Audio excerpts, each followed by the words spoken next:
자, 오늘 수요일입니다. 네, 그래서 반갑습니다. 오늘, 인사하고 오늘 수요 시편 강의 시작하겠습니다. 인사하겠습니다. 안녕하세요. 네, 주일 후에 3일 동안 되게 평안하셨죠?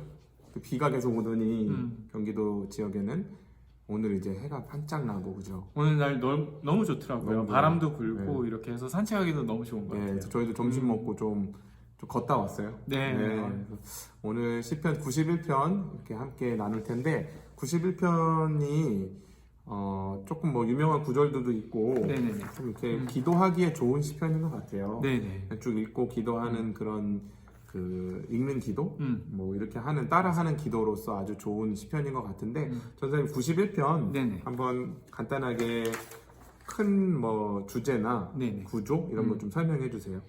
네, 91편은 16절로 조금 길게도 보이긴 네. 하지만 좀 간단하게 보자고 한다면 여러분들이 그렇게 연상을 하시면 될 것 같습니다. 저희가 함께 모여서 예배를 한다.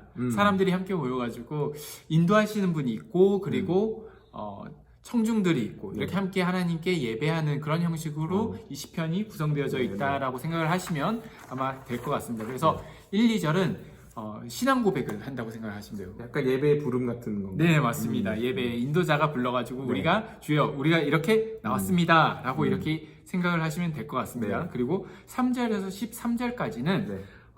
이거 설교 말씀이라고 생각하시면 네. 될 것 같습니다. 내용이죠? 그래서, 예. 그래서 하나님을 의지하고 하나님을 믿는 사람들은 어떠한 환난과 어려움과 힘든 상황에서도 하나님께서 지켜주시고 지켜주신다. 보호해 주신다. 하나님의 그늘 아래 있는 자들은 하나님께서 어김없이 항상 우리를 지켜주신다라고 특별히 뭐 천사, 그의 천사들도 뭐 이런 언급들도 있고 이제 이런 하나님의 우리들이 보호하심. 가지는 소망과 보호하심에 대해서 나와 있습니다. 그리고 마지막으로 14절에서 16절은 신탁의 형태를 띠고 있어요. 그래서 하나님께서 직접 하시는 말씀을 예언자가 이제 전달해 주는 네, 말씀인데 이 말씀은 아마 청중들 모두가 이 하나님의 말씀을 그대로 읊조리면서 하나님은 우리들에게 이런 분이고 나에게 있어서 나는 하나님을 이렇게 믿습니다라고 네. 끝이 나게 된다고 생각하시면 되겠습니다. 좋습니다. 그 예배의 부름, 네. 그다음에 그 안에 뭐 이제 그 설교 또는 하나님을 또 향한 간구, 축복의 말씀 이런 것들 다 들어있고 마지막은 신탁의 형식으로 같이 네네네. 함께 이렇게 하는 형식으로 되어 있는데 네네. 오늘 우리도 이거를 한번 그런 방식으로 네네네. 해봤으면 좋겠어요. 네. 왜 그러냐면 그 요즘에 그 제가 보니까 유튜브에 굉장히 많은 조회수를 기록하고 있는 구독자도 많은 뭐 그 따라하는 기도 뭐 그런 채널이 예, 있어요. 맞아요. 그래서 보니까 기도문을 따라하게 하는 거예요. 근데 많은 사람들이 기도를 혼자 잘 못한다 이런 발상에서 한 목사님께서 글을 이렇게 올리셨는데 되게 큰 인기를 끄는 걸 보고 제가 박 전사님 뭐 했냐? 빨리 하지. 이게 어떤 그 비디오는 보니까 100만 뷰가 와 맞아요. 100만 번을 넘게 그래서 돌려봤더라고요. 많은 분들이 기도하고 싶어 하시는 것 같아서 시편만큼 또 좋은 기도가 없지 않습니까? 그렇죠. 이 사람 머릿속에서 나오는 게 아니라 우리는 성경 말씀 그대로 예. 한번 읽어줘 보자. 예. 우리도 100만 뷰는 아니더라도 만 뷰.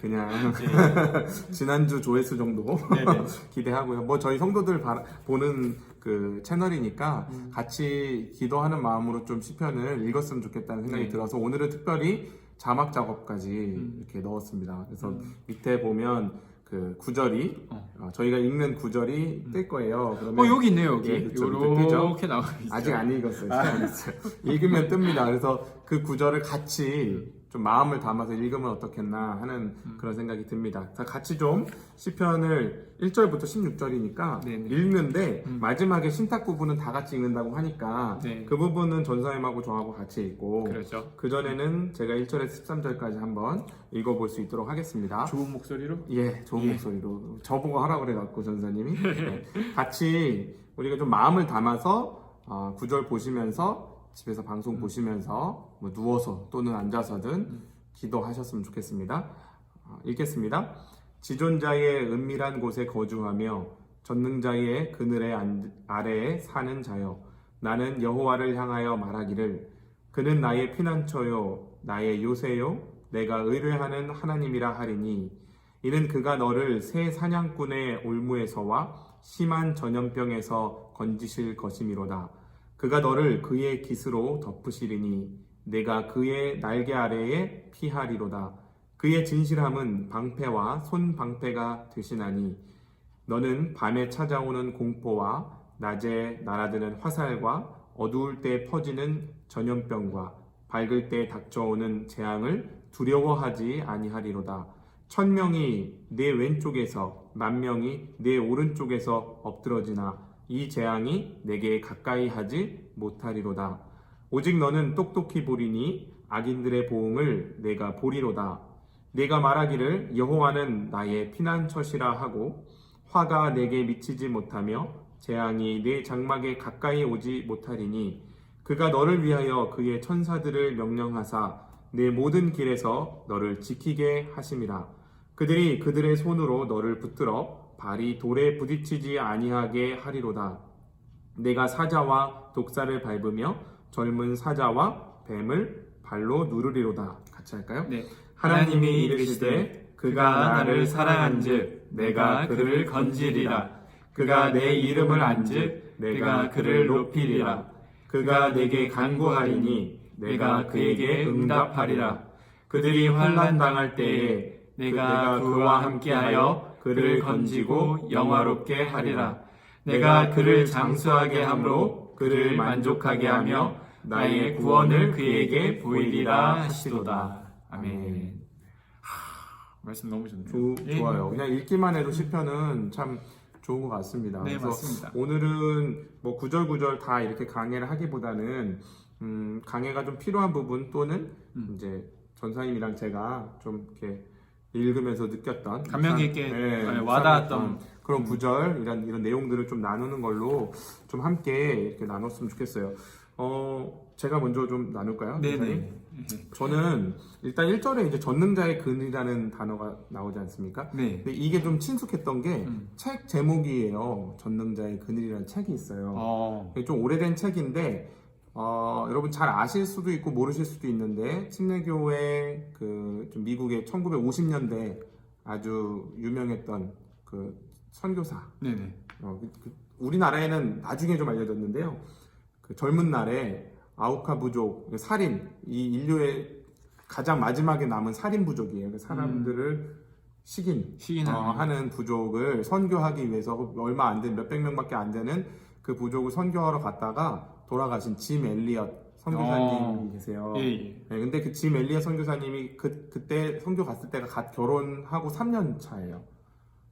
그래서 남편이 죽고 이 짐 엘리엇 선교사님의 아내인 엘리자베스 엘리엇 그 선교사님만 살아남아요.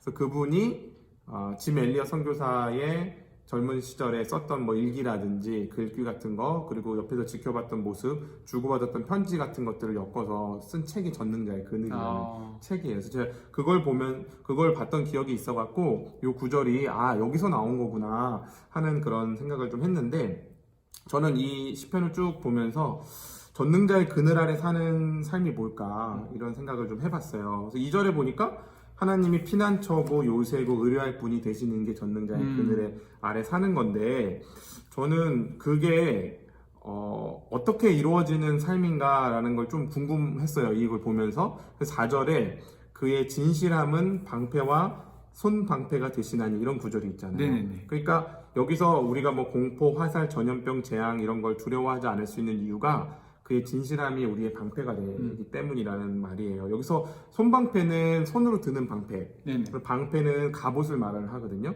그러니까 하나님이 우리의 갑옷이 되고 방패가 되어주신다는 뜻인데 핵심은 진실함이잖아요.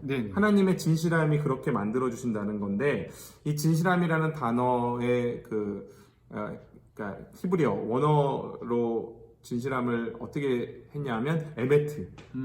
그러니까 에메트가 있어야 공포, 뭐 낮에 화살, 어두울 때 전염병, 밝을 때 재앙, 그러니까 모든 고난과 환난 상황들을 얘기하는 거죠. 이런 상황에서도 두렵지 않고 또 7절에 보니까 1000명이 왼쪽, 10,000명이 오른쪽에서 엎드려지는 겁니다. 그러니까 좌로나 우로나 사람들이 다 막 인생이 흔들리는 거예요. 그런 데에서 치우쳐 넘어지지 않고 보호를 받는다는 의미가 되는 거죠. 근데 중요한 건 여기서 저는 공포와 화살과 전염병과 재앙을 피하게 해주신다는 구절을 기대했어요. 아, 그쪽으로 가지 않게 하소서. 거기서 우리를 보호하신다. 네. 근데 그게 아니라 공포, 화살, 전염병, 재앙을 두려워하지 아니하리로다 이렇게 돼 있어요. 맞긴 다 맞고. 다 온다는 거죠. 예. 그러니까 신자에게 있어서도 그런 것들이 있는데 그 공포와 화살과 전염병과 재앙이 우리를 흔들어 놓지 못한다는 거예요. 무엇이 있을 때? 이 에메트, 진실함이 있을 때. 그래서 저는 이 에메트가 뭐길래 여기서 어떤 의미로 에메트가 쓰였길래 우리가 이런 데에서 보호를 받을 수 있을까라는 데로 이제 생각이 가더라고요. 그래서 이 에메트를 성경에서는 뭐 진리로 번역도 하고 또 성실함, 뭐 신실, 하나님의 신실, 보통 인애와 성실 이런 단어로 번역을 해서 헤세드와 에메트 이렇게 짝을 이루어서 보통 얘기를 해요. 맞아요. 근데 에메트라는 단어가 만들어진 어원이 재밌습니다. 그래서 에메트가 이 알파벳에 보면 맨 앞에 오는 그러니까 A에 해당하는 알렙, 그 다음에 중간에 등장하는 M, 멤, 그 다음에 마지막에 T에 해당하는 타우, 이게 이제 히브리어의 처음과 중간과 끝에 오는 단어를 조합을 해서 만들었어요. 네네. 그렇게 해갖고 이게 재밌는 게 설이 있어요. 이 에메트라는 단어가 왜 만들어졌는지. 어떻게 만들어졌습니까? 그래서 알렙, 멤, 그 다음에 타우 이 세 글자 이걸 에메트 이렇게 있는데 알렙은 하나님을 좀 뜻해요. 여호와 하나님을 네네. 뜻하거든요. 그래서 그게 빠지면 타우하고 그러니까 멤과 타우만 있으면 단어가 어떤 단어가 되냐면 죽음이라는 단어가 돼요. 히브리어로. 하나님이 없습니다. 하나님이 없으면 죽는다.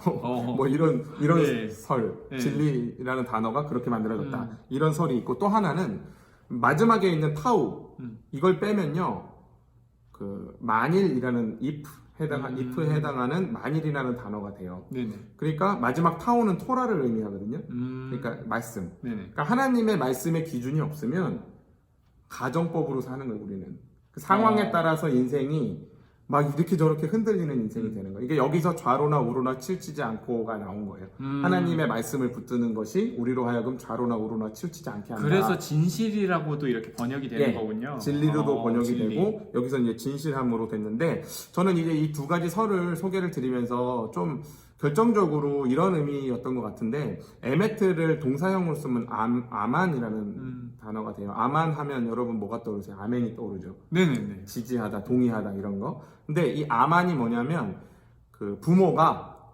아이를 향해서 무한하게 지지하고 지원하는 행위를 아만이라고 합니다.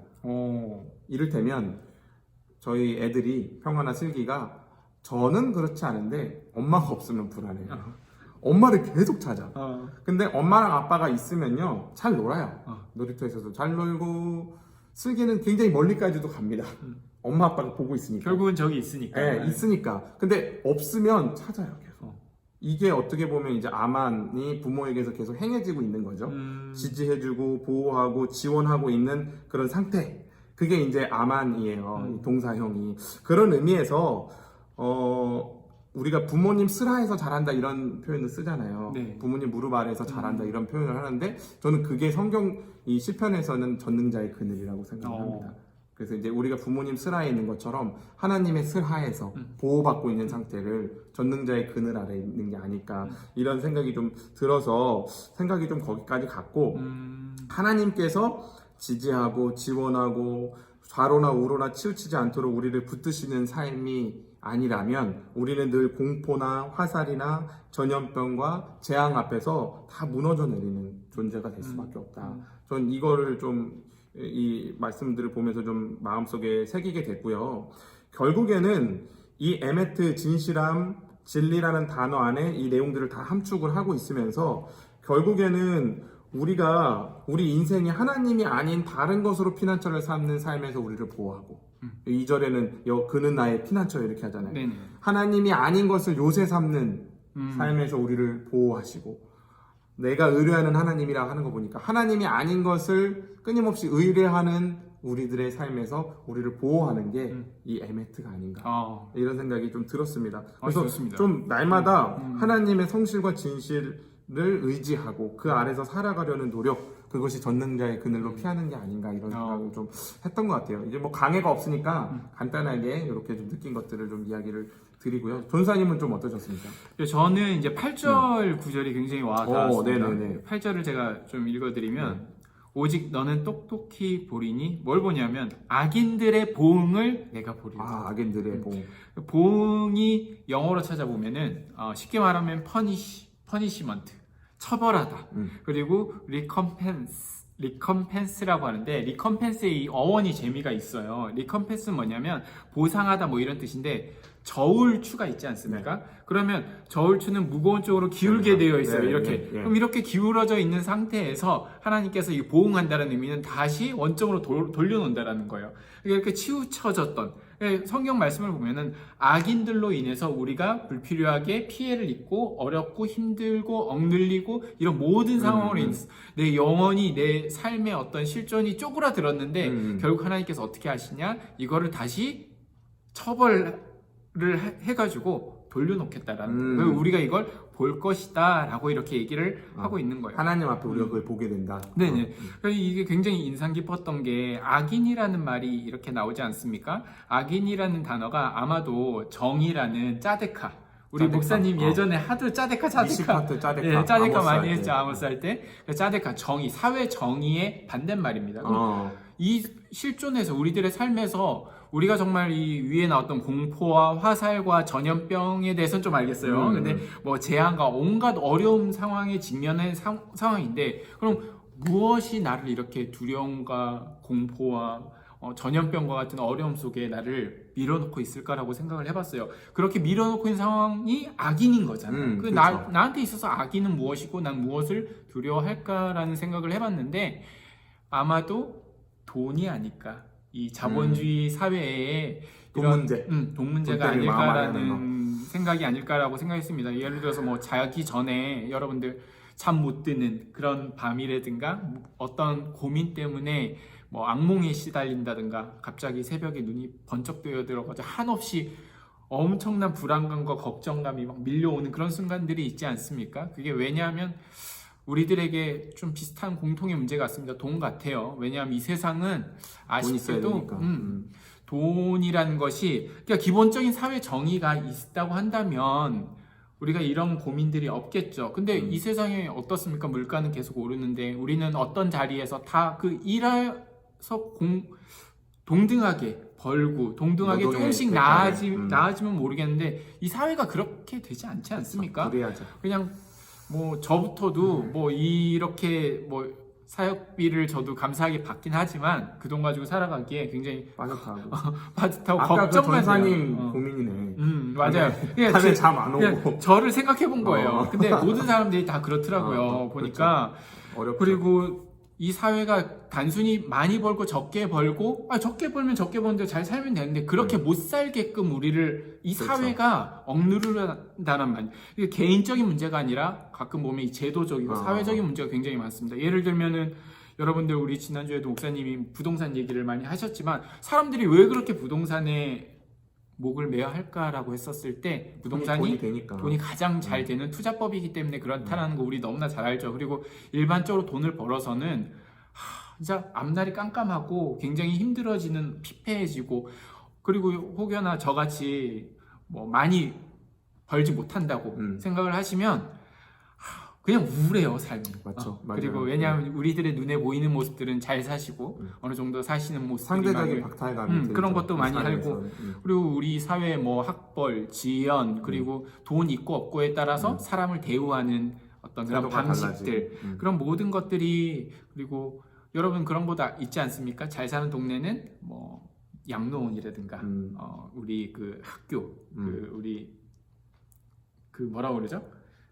이런 표현 써도 되나요? 장애인 학교 같은 뭐 그런 시설, 특수학교의 시설 같은 이런 거도 오면은 집단적으로 집단 이기주의를 반대하고 집값 떨어진다고 이런 모습들이 제도적으로 너무나 만연해 있지 않습니까? 저는 이것들이 사회 정의에 반한다고 생각을 하고요. 이게 악의 모습이지 않을까 그런 모습들이 물들여져 있지 않을까라고 생각을 해요. 그리고 하나님께서는 분명히 그런 모든 것들을 갚아주실 것이고 그리고 이런 제도적인 어떤 이런 문제들에 있어서 하나님께서 다행히도 잘 사는 편의 사람이 아니라 성경 끊임없이 하나님은 고아와 과부와 가난한 자와 아픈 자와 불쌍한 자들의 편이라고 이렇게 얘기를 해주시는 게 너무나 감사한 것 같아요.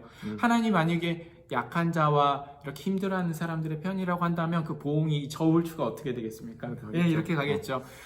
그래서 우리들이 이 시편의 기자가 그런 얘기를 하는 것 같아요. 그래서 하나님이 나의 피난처시고 하나님께서 그 모든 아픔들, 우리들의 슬픔들 이런 것들 다 보호해 주시니까 우리가 해야 될 건 뭐냐? 그 확신을 가지고 내 마음이 내 영혼이 쪼그라들지 않게끔 하는 게 중요한 것 같아요. 맞아요. 요즘에 뭐 우울증이라든가 정신적인 질환 이런 게 왜 생기겠습니까? 영혼이 진짜 쪼그라들잖아요. 그렇죠. 이 사회를 보고 이 자신의 모습을 보니까. 근데 이 우리들의 영혼을 보호하고, 왜냐? 하나님은 우리들의 그늘 되시고 방패 되시고 그 진실함을 에메트. 우리가 붙잡고 살아가는 게 우리들이고, 그게 소망 아닙니까? 네. 그 소망 붙잡고 살아가고, 또 우리 목사님이 요즘에 또 요한계시록 해주시잖아요. 그 결국은 하나님께서 이렇게 바로 잡아가시는 그런 모습들 보면서 그게 우리가 가져야 될 모습들이 아닌가 하는 생각을 했습니다. 아, 맞아요. 전사님이랑 뭐 이렇게 각본을 많이 짠 건 아닌데 오늘 이렇게 마음에 느낀 것들을 나누자 이렇게 시편을 같이 준비를 했는데 좀 연결되는 지점이 많이 있는 것 같아요. 그리고 돈의 권세가 우리를 좌우로나 우로나 치우치게 해요. 아, 맞아요. 막 흔들어요. 돈의 권세가 우리를 하나님만을 피난처로, 하나님만을 요새로 고백하지 못하게 만들어요. 돈의 권세가 우리가 의지하는 분을 하나님이 아니라 돈이 되게 만들어요. 그렇죠? 맞아요. 그러니까 신자가 이 땅에서 자본주의 사회에서 평생을 살아갈 때 거기서 우리가 해방되고 자유할 수 있는 그 정갈의 독침. 네네. 네, 맞아요. 거기서 우리가 자유할 수 있게 되는 게 이 은밀한 곳에 거주하며 전능자의 그늘 아래 사는 거라고 생각이 들어요. 저는 그게 꼭 부유한 사람뿐만 아니라 네. 없는 사람들도 똑같다고 생각해요. 맞아요. 없는 사람들이 그 가난은 마음속에 더 마음을 강팍하게 만드는 네. 경우들이 있어요. 그 악의 모습들이 우리의 그럼요. 마음을 후벼 팔잖아요. 그럼요. 맞아요. 저는 그래서 참 이 처음에 이제 서두에 제가 짐 엘리엇 선교사님 얘기를 했잖아요. 이 젊은 날에 돌아가셨는데 저는 왜 제목을 엘리자베스 엘리엇이 이 전능자의 글이라고 정했을까라고 생각을 했는데 이 짐 엘리엇이요 좀 융통성이 없는 사람이었대요. 그 관계가 막 사람들하고 서글서글하게 좋지가 않았어. 왜냐하면 시각 틈만 나면 성경 암송하고 아침에 일어나면 무조건 성경 보고 점심에 성경, 저녁에 신약, 구약, 시편, 신약 이렇게 신약. 봤대요. 매일 아내니까 옆에서 지켜봤을 거 아니에요. 근데 그런 원칙을 지키고 하나님 앞에 은밀하게 거하기 때문에 조금 세상 사람들이 봤을 때는 융통성 없어 보이고 고루해 보이는 거예요.